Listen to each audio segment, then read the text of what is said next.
Hey there, welcome to this week's episode of Bloomerang TV. This is a special Saturday morning edition, but I'm really happy to have our guest. It's not very often that I have been able to interview someone of today's caliber, so I'm really pleased to be joined today by Jerold Panas, Jerry. He is the founding partner of Jerold Panas, Linzy and Partners. Jerry, you're a legend. I just cannot thank you enough for taking, a half hour out of your day to be here with me. So it's a real joy. Thanks for being here. Stephen, I'm delighted. And the business about being a legend is just that I've been around a long time. Well, it's more than that. I mean, you've been around a long time. You're working on, also working on your 17th book, Right. is what you just said earlier. One of your books, asking is, you said the best-selling book in the fundraising sector ever. Can you talk about those books you've written briefly and maybe tell us a little bit about your newest book that you're working on? Oh, sure. And Asking has been a great success. My favorite book really is Born to Raise, because that talks about what makes a great fundraiser. And that's been a fun book for me. This latest one is fascinating. When I was 100 years ago, when I was the vice president at Westminster Choir College in Princeton, I had a call from the president of the university, and he said, would you like to join our development staff? Our consultant is going to be here at lunchtime, and he's going to talk to us. Oh, I was so excited. So I went to the luncheon, and on the development staff were 4 people. That's all they had at Princeton, 4 development staff. They must have close to 400 now. And the consultant was a person named Cy Seymour. Cy Seymour at the time was the most significant person in fundraising. And the book he wrote, and it was one of the very few books on fundraising at the time, everybody was expected to read that book. And we all did. And I sat at the feet of Cy Seymour during that whole luncheon, and then they invited me back. And after a while, I got to know Cy. And one day I went to his home, and he said, I think you'll be interested in this. And he handed me a notebook. And he said, I thought I would always write another book, but I'm never going to have the time to do it. I thought you'd be interested in reading this. Well, I took that book, and I put it away. And that's the problem. I put it away. And when we moved, the first time we moved, that was put in a storage box. And they say 3 moves is equal to 1 fire. And so I had not looked in that storage book, and we've moved 4 times. And about 3 months ago, I was looking for something. I went into the storage box, and there was Cy Seymour's manuscript. So I've duplicated that manuscript, and I've put it in a binder that looks very much like the one that Cy gave me, and that's just been published. And it looks great, and it's a fascinating read. By the way, Princeton raised $58 million. That was the most ever raised for higher education at the time for any institution. $58 million. Now it's $6 and $7 billion. Amazing. That's great. And that's an amazing story. I'm so glad that you were able to do something with that manuscript, in addition to all the other 16 books that you've written. And you've been doing this almost 40 years. Actually, Stephen, it's closer to 50. Oh, wow.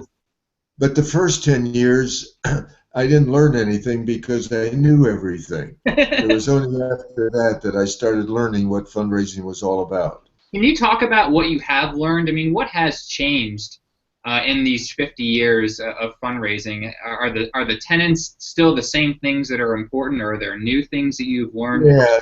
Talk about that. Yeah, let me tell you what I think I've learned in that time.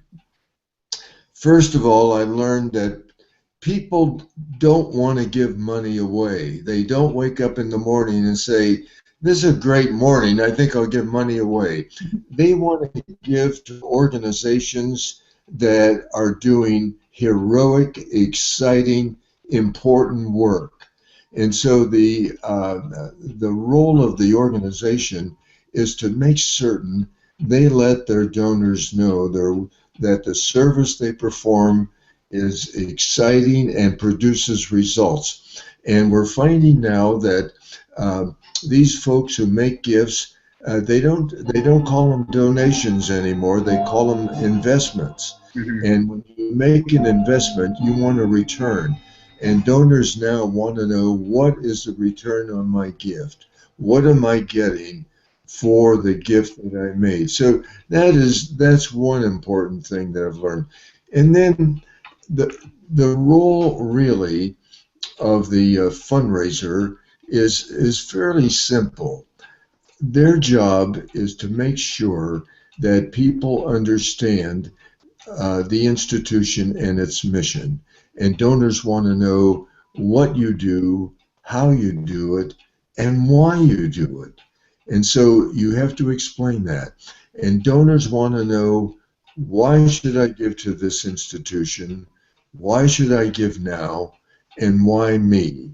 And you better have the answer to that. Yeah. And so the three objectives really are to explain the organization, indicate the urgency, and then finally ask for the gift.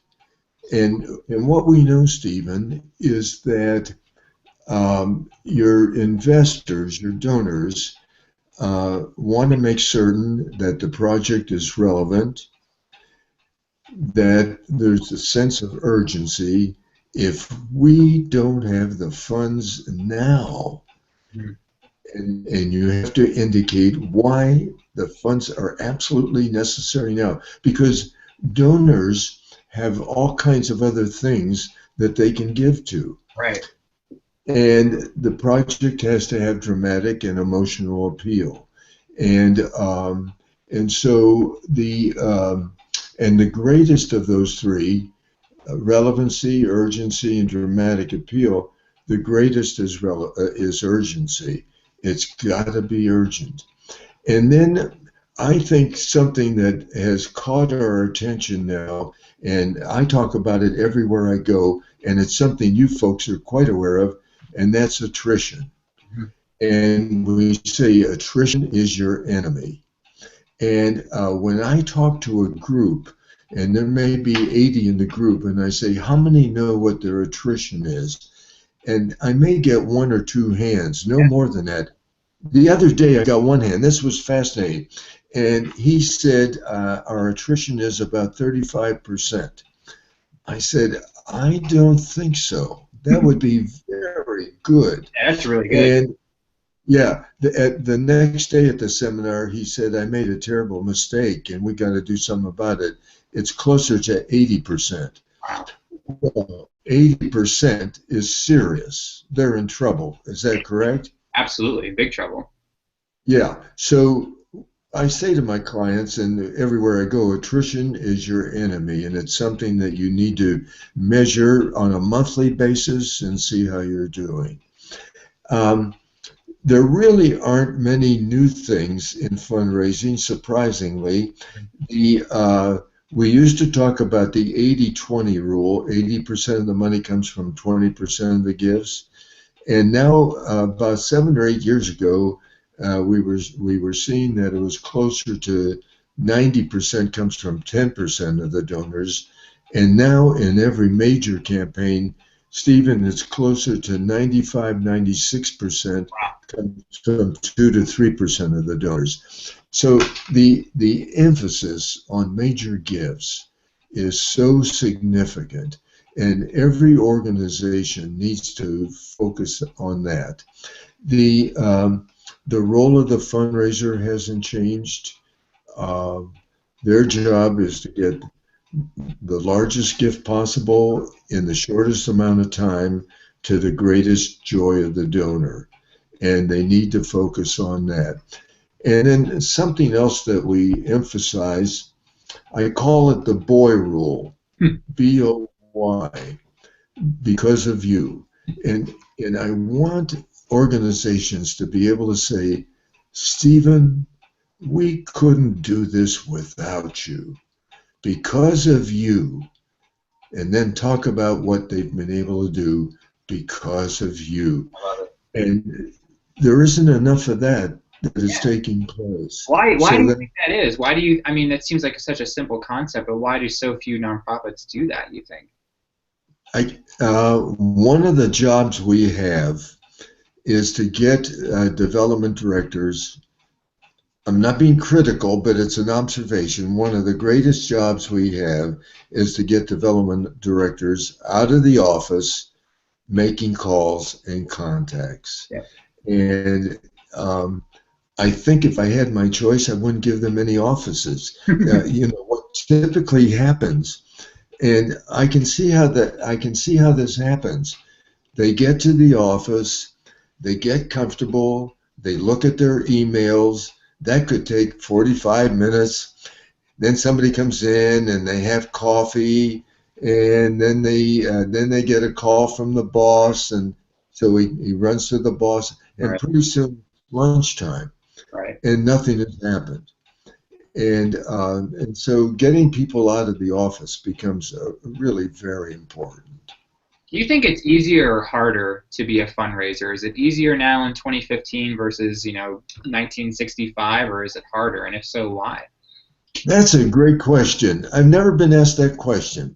Uh, I would think it's not easier or harder. The being a fundraiser and asking for gifts, I can't think of any profession that would be more fulfilling or rewarding. Yeah.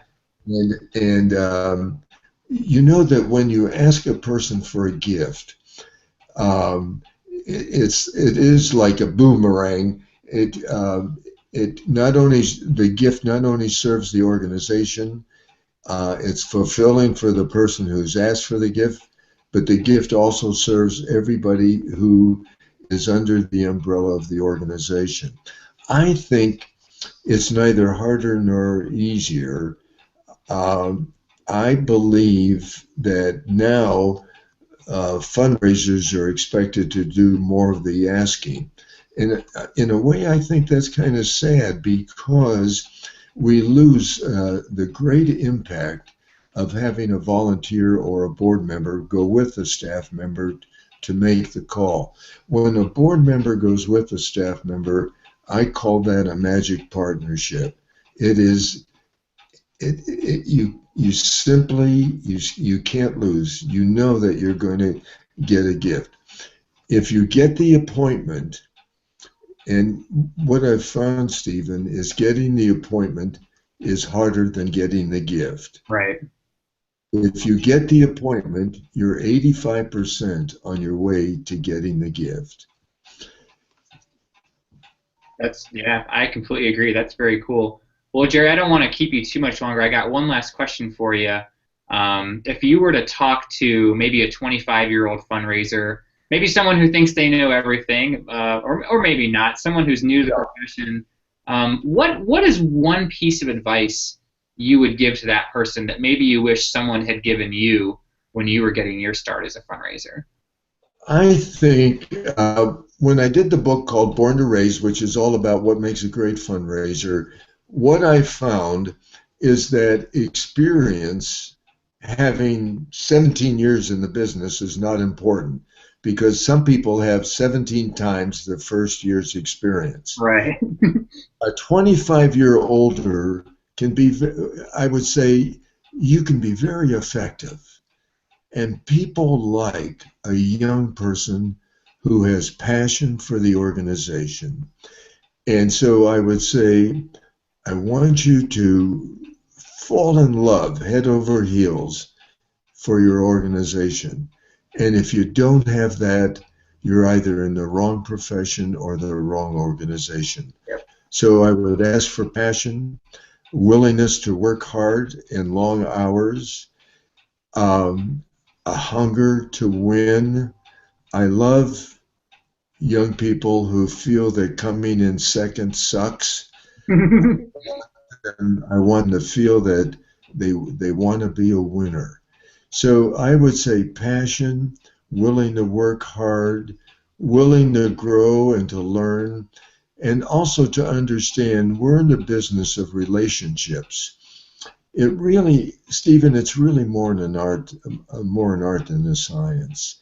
And learning the art and relationships, and most of all, and what we found is the greatest talent is listening.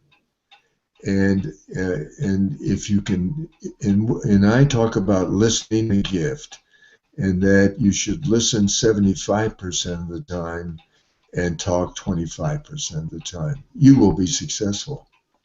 That's great. That's amazing advice, Jerry. This was maybe my favorite episode ever. Thanks so much for being here. Before I let you go, tell people where they can find out more about your consultancy. Obviously, you're still active. Where can people? Oh, thank you. Sure, sure. And this has been the greatest interview I've had, Stephen. So it's been good. If you're interested in any of the books, especially this new one by Cy Seymour, um, that would be, call 800-234-7777. We're going to put it up on Amazon also, but that's going to take a little while. 800-234-7777. And the name of the firm is Jerold Panas, Linzy and Partners. And we're a medium to large consultancy. We certainly aren't the largest. We've never wanted to be the largest. We just wanted to be the best. And we're in Chicago, and we work all over the country. Very cool. Check them out. Definitely work with these guys. I know their stuff. Jerry, this was so much fun. Thanks again for being here. Have a great rest of your day. Thanks for hanging out on a Saturday morning with us. Oh, yeah. It's great being with you. Thanks, Stephen. And thanks to all of you for watching. Tune in next week. We'll have another great guest, and we will see you then. So have a great rest of your day. Bye now.